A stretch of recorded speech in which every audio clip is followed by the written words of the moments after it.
Are you wanting to create a highly prosperous photography business doing what you love? Or maybe you have a great business already and want to up your game? Then you're in the right place. Master craftsman photographer Lucy Dumas and her guests are here to support you on your journey. Now here's your hostess and tour guide, Lucy. If everyone is moving forward together, then success takes care of itself. And as I have this conversation with the amazing Dirk Witt, my guest today, you'll understand why I picked that quote. I want to welcome you again, or for the first time, to The Profitable Photographer. And if you're like, hey, where else can I find your show? Go to lucydumascoaching.com, Lucy with an I, and you'll see a podcast link and you'll see all the list. Or you can go to the tubes, meaning YouTube, and I have expanded versions. In other words, I don't edit the YouTube videos.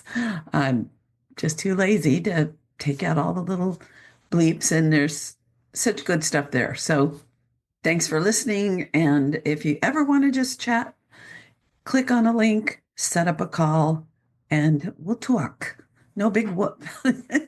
All right. So welcome, Dirk. Thank you for being on the show again. Yeah, my pleasure. Great to be back, Lucy. Yeah. So appreciate all you do for the industry and your dedication to helping people do better. Well, that's my goal. And I know that's yours too. So who the heck is Dirk Witt?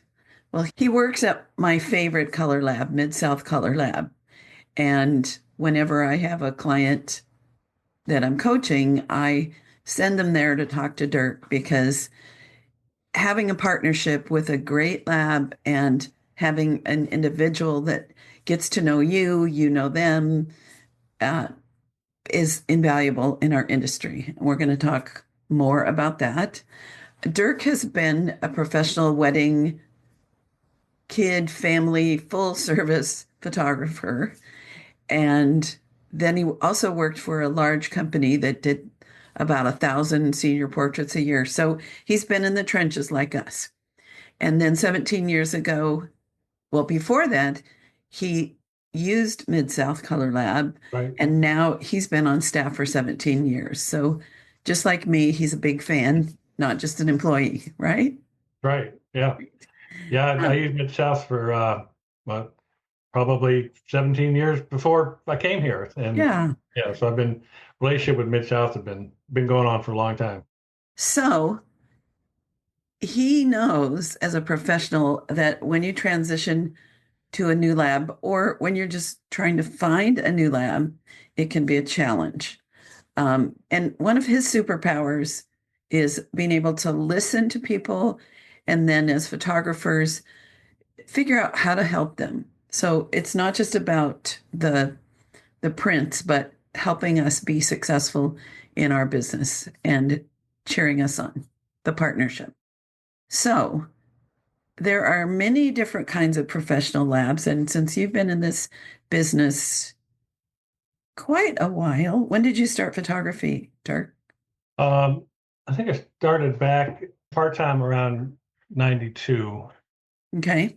Or maybe even a little earlier than 92, somewhere in there. So that's like 32 years. So I imagine 5 or 7 years. Yeah. Yeah. So can you give us a little cliff notes of your understanding of different kinds of photo labs?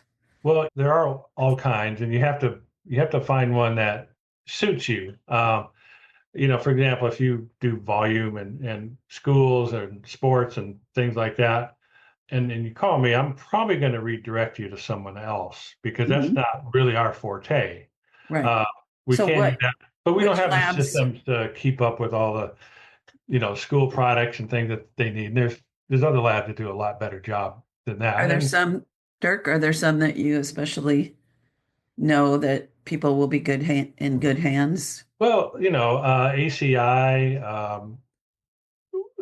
H&H, Full Color, White House, the bigger labs, Miller's. Yeah. The bigger labs, they typically will have a volume program.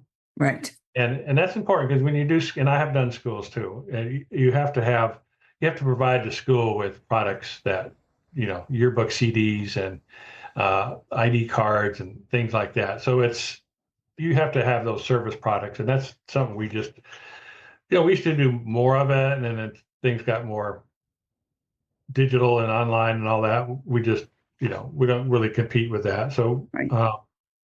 And then we're not huge into weddings. We don't really have a dedicated album line. We're primarily a portrait lab, Right. and more of a. Again, I'm saying more of this. It's become more of a specialty, but we do other stuff. But more, canvas and frame things, large wall portrait kind of stuff. If that's what you focus your business on, that's who we would be best fit for. Right. But yeah, if you do other things, weddings and or schools and stuff, there's probably better labs out there for you. So, what's the difference between a consumer lab and a professional lab? Like, there might be people listening who, I don't know, order things from Shutterfly or their local camera store that has, a 1 hour printing. I know sometimes professional labs will allow anybody to order with them. And then there are some which I appreciate, like Mid-South, where you have to have a business license and be a professional photographer. But can you explain? Let's say if someone gets their digital files and they're going out there and they're not professional compared to what a real pro lab does. Well, I think it really boils down to product. You can get nice prints made at Walmart and Costco and things like that, but they're going to be a limit of scope of what you can do. But if you want to look into canvas prints, framed portraits, painter portraits with hand embellished brushstrokes and more detailed stuff, so it's kind of the product line. There's limited product options you can get at. Okay, but I'm going to challenge you a little to explain the difference between, like, I get these things all the time in my email about get a canvas thing. Normally it's $140, but today only it's $15. And that same item might be $75 at a professional lab, any professional, what I consider professional.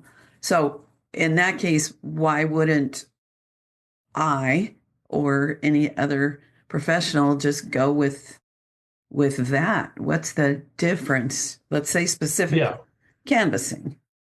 And then there are different canvas levels of quality. Yeah, if you're going to get a $15 large canvas from somewhere, it's probably not going to have the most archival canvas and inks used. Everything we do here is meant to last a lifetime. With canvas, like there's photographic peeled. Most of the canvas that you'll see from a consumer, prosumer, or professional lab are going to be printed on inkjet. And we do that as well. We do both. We do the strip canvas. We do the inkjet printed canvas. We call it giclée because it's a fancy word for inkjet. Thank you for saying the truth about that, because I say that to people. Oh, should I order the giclée? But this other lab has an inkjet, and I'm like, same thing. Same thing, yeah. But the difference is the the quality of canvas. There's cheaper canvases will have what you call optical brighteners in it. So it's something they put on there to make it whiter. And it does. It makes it lighter, brighter, and sharper, But over time, those things will fade and the print will dull and yellow with age. So we use canvas with non-optical, without optical brighteners, and other labs do too. We're not the only one that does that, but but those are things to look for. And then are they sprayed? We spray them with an archival spray. It's got UV protection, and it's meant to last. It's meant to be, Yeah. So just a little pause on that. I have a little vacation rental above my garage. And by the way, if anyone's coming to San Diego, I have all 5 stars. People have said it's the favorite place they've stayed. And of course, you get me next door. But I put art, it's the decor is mid-century modern with a French accent. Ooh, that sounds And fun. so I have some photographs that I took in Paris in the place, and it's been there now. I think I opened it up 10 or 11 years ago, same time that I started coaching. They're fading because I use the cheap and cheerful. I Yeah, wasn't going to do archival quality. Um, Now they still look fine for now, but in a few more years, I'll probably want to replace them. So I know firsthand that the yeah, cheap and cheerfuls, they're good. Like if I were in an urgent situation where I was going to be doing like a show, like a trade show or something, and I didn't have enough big art and I didn't have a big budget, I'd probably order some cheap and cheerfuls temporarily because at a trade show, there's just so much going on. They won't see the difference in the moment. But right. And if you're changing it out every year to keep current and relevant, then you make a good point there, you know. right. I also see that it's a good talking point to understand the difference with our clients. So if someone says, oh my gosh, I can go get this if I have the digital file, I can get this for $25. Why are you charging me $2,500? Then we can explain. And that's why I wanted Dirk to help people understand that you can explain to your clients these are archival, this canvassing, the way it's produced. Also, if you want to do the emulsion type where they print a photograph, they strip the paper off, and they heat seal it to artist canvas, the kind you'd paint on. That's a huge selling point. I frequently will show people the difference so that they see that it's about not just the photo, but how it's printed and the care that we and our whatever lab you use puts in making sure that that is as excellent as it can be. So, Yeah. yeah, thank you for sharing that, Dirk. Well, one thing that I always have believed and tell people as well is that you get a print made, you want that to be of a quality that would be acceptable for you and your family. Mm, You I wouldn't like, want to make a shortcut. You want that making this print and it's going to be around forever long, and you should give the same care to your clients. And then also with this, the psychological thing with selling, you're selling them something that is going to fade in a few years or not be archival. It's how are you going to really how are you really going to sell that? I mean, right. with conviction and with it's just a barrier. It's a psychological barrier to sales. Yeah, yeah. And every time there's a natural disaster, which I'm close to Los Angeles, San Yeah, Diego right now has not been affected by the winds, but any day it can happen here. Every time they interview people that talk about either what they took or what they wish they had that they lost, photographs are right up there, yeah. That's the after number one the thing. kids, the pets, the computers, the business important papers, maybe a family heirloom or two. It's the photographs. But if something hasn't been printed archivally, then it's going to disappear in a way too, especially if you think about the photos in the 70s when color was new and they were not stable. And I have all these pictures of my niece and nephew are just the weirdest With that colors.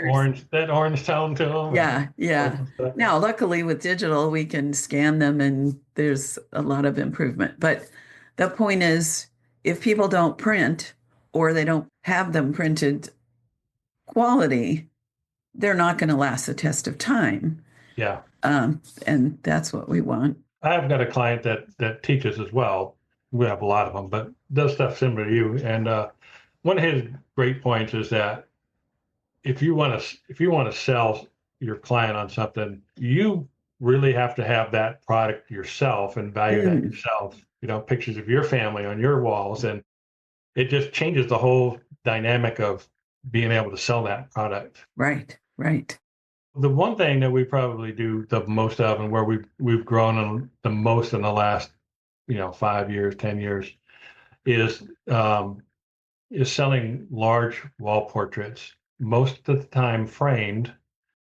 A lot of our clients will order a portrait from us that we finish however they want, canvas or paint or strip canvas or clay, whatever. Have us frame it and have us drop ship it directly to their client. Hmm. It's not really any harder for them to order a framed wall portrait than it is for them to order 8x10 and deliver it. All these other labs will do that too, you know? So it's just a matter of the quality and the consistency of what you want. And really, one of the best ways to do that is just to test labs. And almost every lab will do free tests for you. Hmm.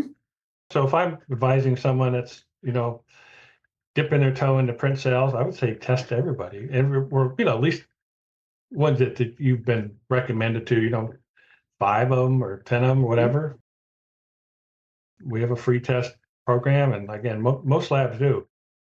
Most labs will also send a sample pack of their products, or at least Right.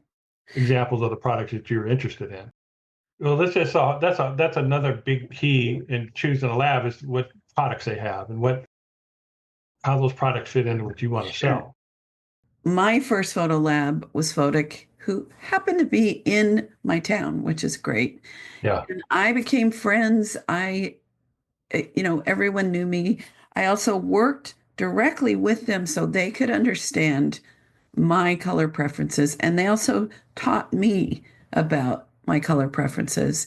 And they had some prints on the quality control desk that the person could look at to see if it was what I liked. And then I went to Burrell and they did the same thing, a similar business model, and they closed sadly. And then I found Mid-South, which for me, I like the smaller lab that caters to the professional and also helps us in our business, that has lab reps and people like you, Dirk. But there's no right or wrong.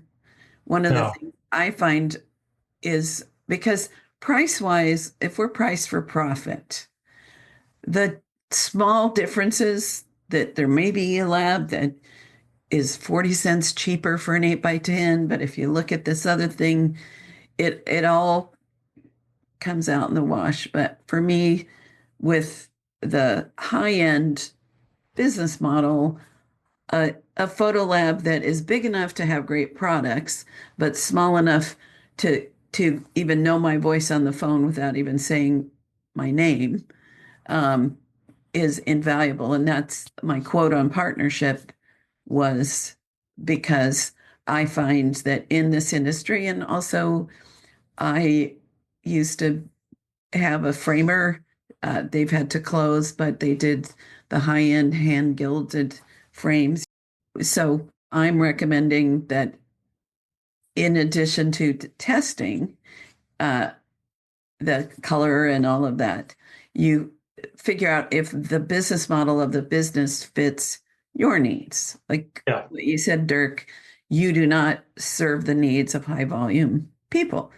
And just like a photographer doesn't want to do high volume, or they do, we need to find the compatible partners. Right. And you make a good point. We're small enough to get to know our clients. And, like with the color correction color is very important to us. And most of our clients, it's very important to them as well. And we have most of our clients, majority of them would rather have us have a final look at their color and correct anything. Because, we have 2 people that would work on color. They've both been here a long time. They know what they're doing. They're experienced. They do it all day, every day. So who's going to be able to dial in the color the best, and Right. then it's possible, theoretically possible to get perfect matches from your monitor to a print, but it's got a lot of challenges, and you still are comparing a reflective surface versus a transmissive media, Right. it's just not quite ever going to be perfect. Right. Just can't be. It's just not, the physics of it aren't there. Hmm. Most of our clients, even the very experienced ones, very good with the color themselves, they've got their profile, they're dialed in and all that. Most of our clients have us do the color correction. Yes. I can't please myself. I'm too picky.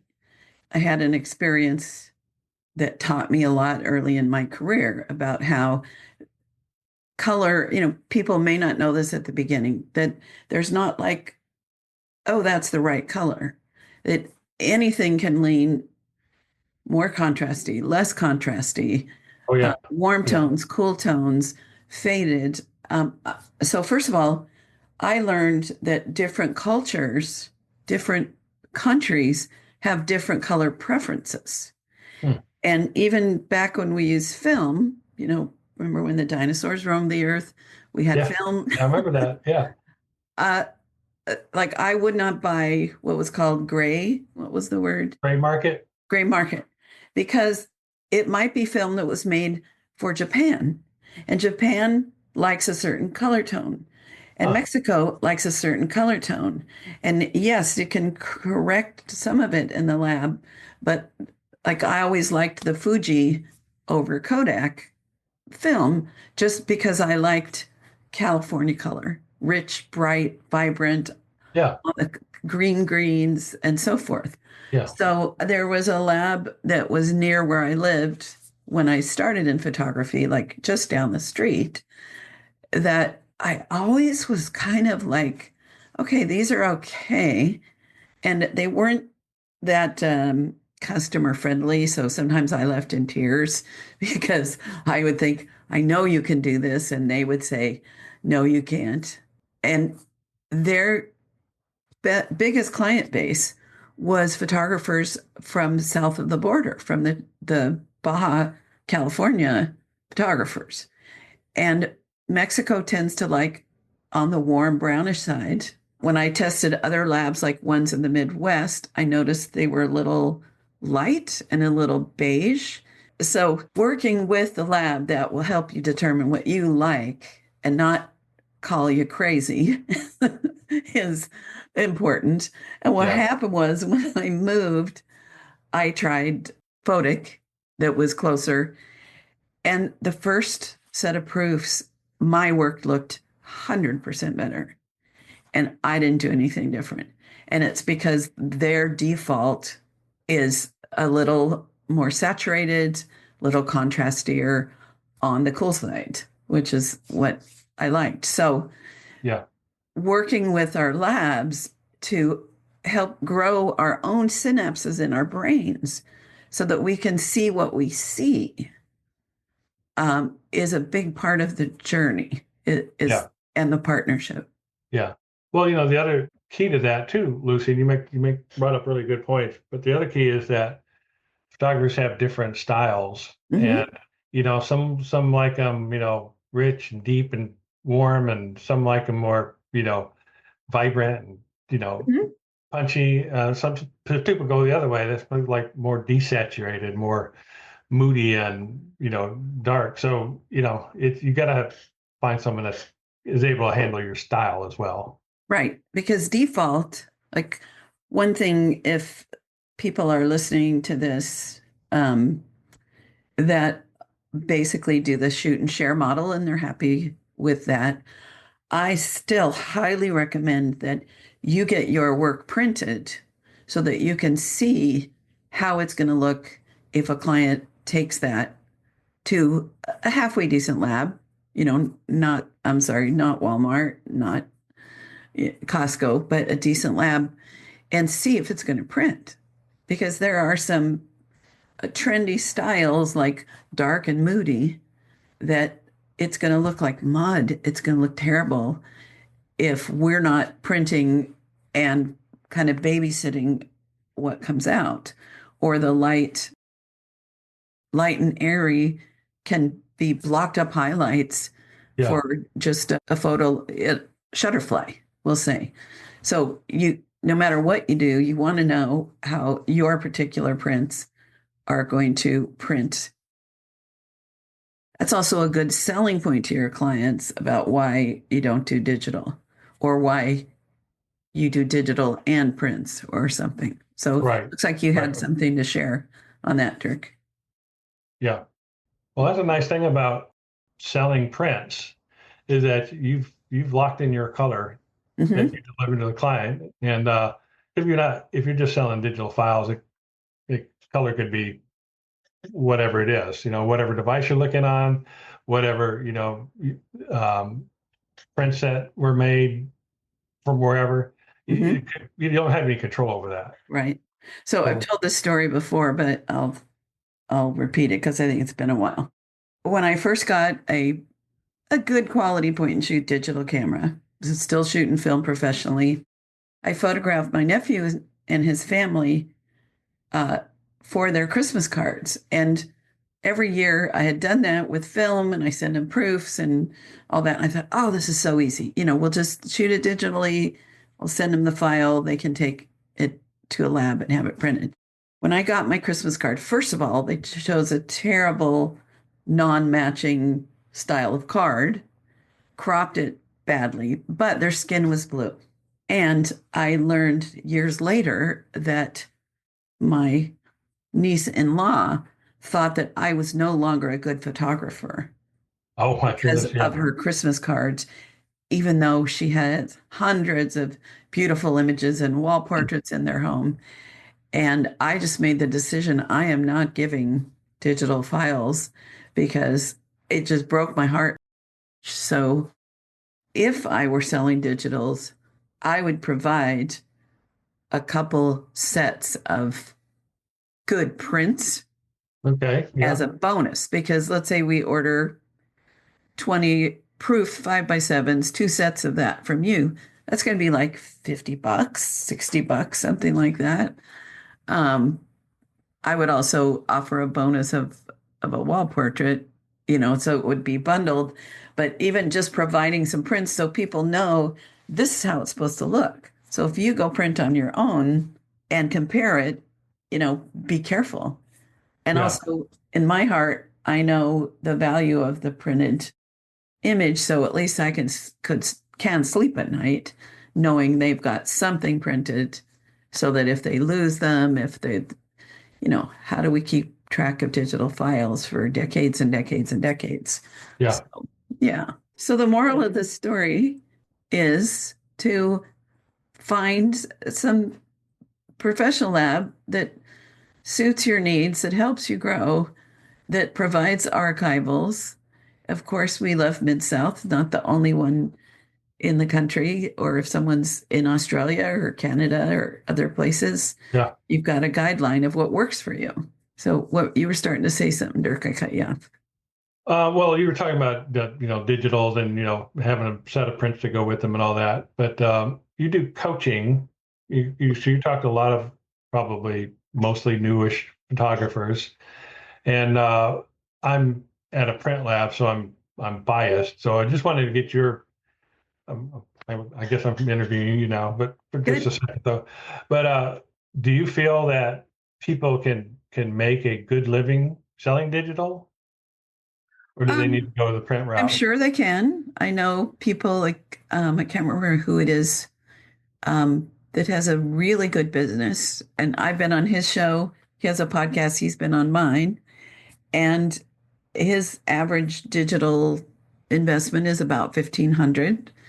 And because he's super busy and he has other things going on, it works for him. Mm-hmm. He would need to hire a salesperson. He would need to restructure. So I think they can.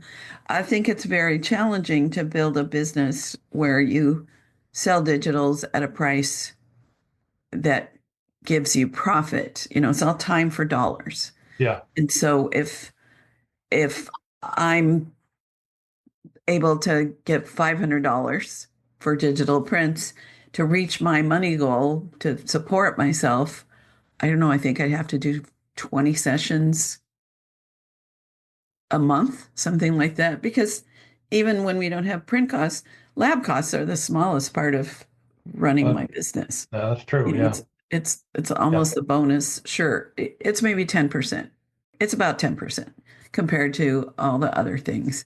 Now, weddings, absolutely, people are commanding good money and just selling digital. Yeah. I can What see they're that. missing out on is the opportunity to upsell and provide those heirloom quality albums. So I think of all these brides over the last 10, 15 years who maybe they've done a quickie little book on something again like Shutterfly or something. Those aren't going to be inherited. Those are going to look bad.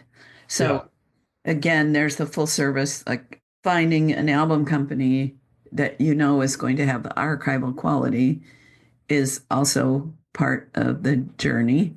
So when I've coached, let's say, wedding clients who have only been selling digital, what we usually put together is some packages that include a credit towards prints. Yeah. And there's a limited number of digital files. People don't need 500. So it might include 80 or 60. And then if they want more, they have to buy those. Um, and what I've seen is, let's say if someone's initial investment is $4,000 and then they have a chance to do the in-person sales, they'll double somewhere between 50% to double the sales amount. So it's easy to get an extra $2,000 to $4,000 from a client that invests for if you've got the system in place and they're not getting just everything you shoot. So Yeah. yeah, absolutely. Yeah. With portraits, I think it's more challenging to make a good living without having the prints as part of it. One of the cautions, people will be like, well, I'll just give them the digital file of everything they order. Well, you have to be careful with that because there's what I call a gopher hole. I've trademarked that. You think about you're walking along the field, you're having a good time, brr, brr, brr, and all of a sudden you're flat on your face because your foot went into a gopher hole, right? Yeah. So the gopher hole can be that, like I've seen this with my coaching clients in their price list, where they may offer a collection of 10 5x7s as a little bundle. And because everything includes a digital file, they might, for let's say that's $800 for this bundle, but they're going to get the files. They can make $20,000 worth of prints from those digital files. So we worked on this.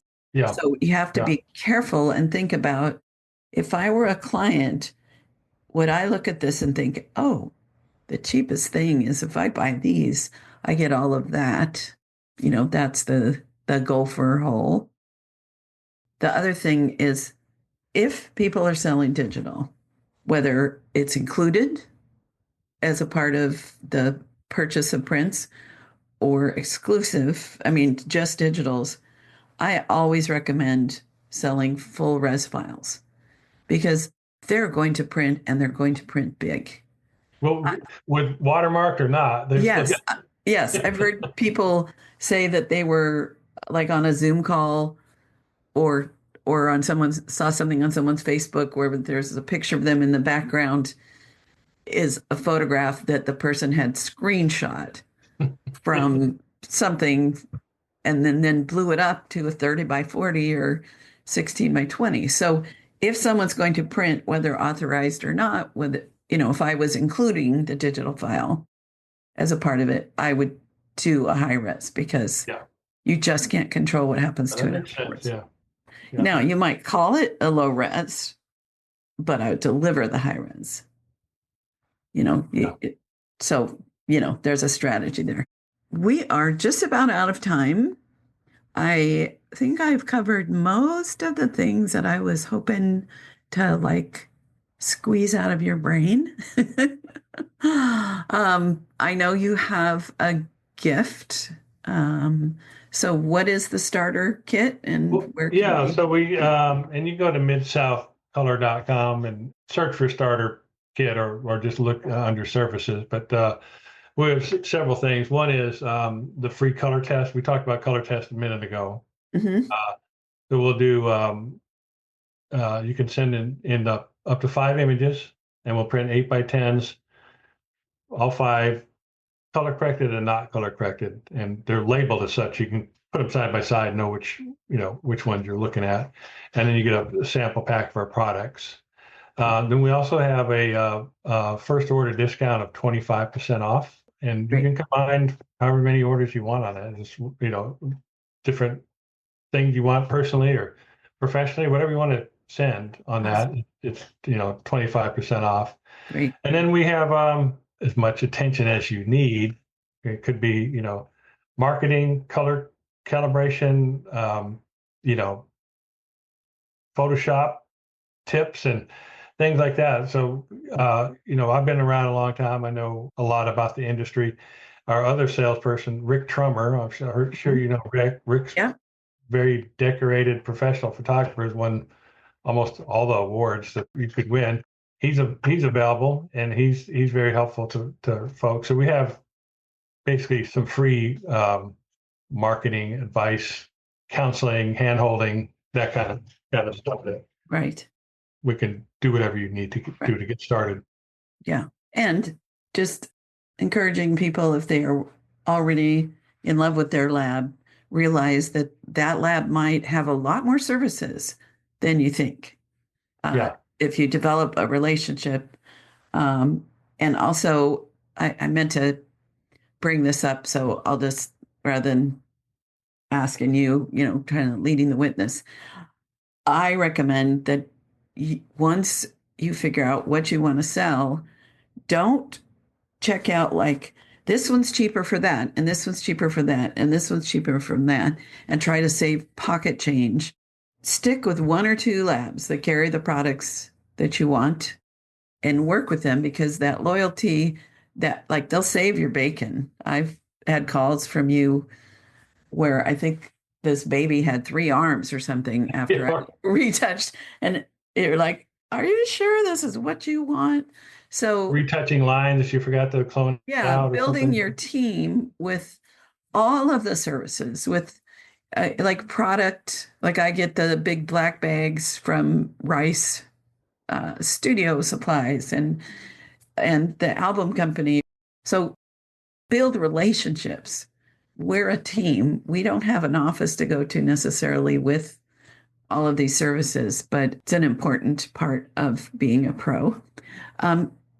So can you give a word of encouragement to new photographers that is not about photo labs? Just you've been in this industry a long time. So can you give a thought to encourage people who are wanting to grow a highly profitable business? I've seen the most profitable photographers, the ones that are actually making money in their pocket in this industry. I'm convinced that the large wall portrait is the way to go. Mm-hmm. And don't leave money on the table. Sell them the frame, sell them the portrait, sell them the finish they want, the canvas. We got painter portraits that take it up another step, or at least anchor your price list with that. And focus on the bigger the better. The bigger you sell, the more money you're going to make. And focus on these things. And a lot of not to knock them, and people do well doing these, but like the boutique type products and stuff usually aren't marked up as well. Right. And you can make more money, put more money in your bank account selling large wall portraits. So stay tuned for a little quick wrap up. And Dirk, I just want to thank you for being on the show again. And I think you're welcome. Thanks for having me, Lucy. As always, it's just so fun to talk to you. And I know that people got tons of information. Right. So I appreciate that so much. Yeah, you're welcome. Thanks for having me on. So I'm back from a little chat with Dirk. And what's the quick wrap up? Okay, number one, there are different kinds of photo labs, different qualities of photo labs. So do your research. And depending on what your product is, different labs are going to cater to that. For the high-end luxury business, you want to find a high-end luxury lab that provides quality products, prints, and service because they can help you grow. Your lab can be an invaluable resource, as can your framing company, your album company, whatever products, whatever materials you need to run your business. And I think that's really the core of what I want you to realize is that quality counts, and you can use that as a selling point. So have an awesome rest of your week or month. Okay, bye. You have been listening to The Highly Profitable Photographer with Lucy Dumas. If you've enjoyed this podcast, please rate, subscribe, review, and share. To connect one-on-one and learn more about our coaching programs, just go to lucydumascoaching.com. Until next time, go have fun photographing and selling your work.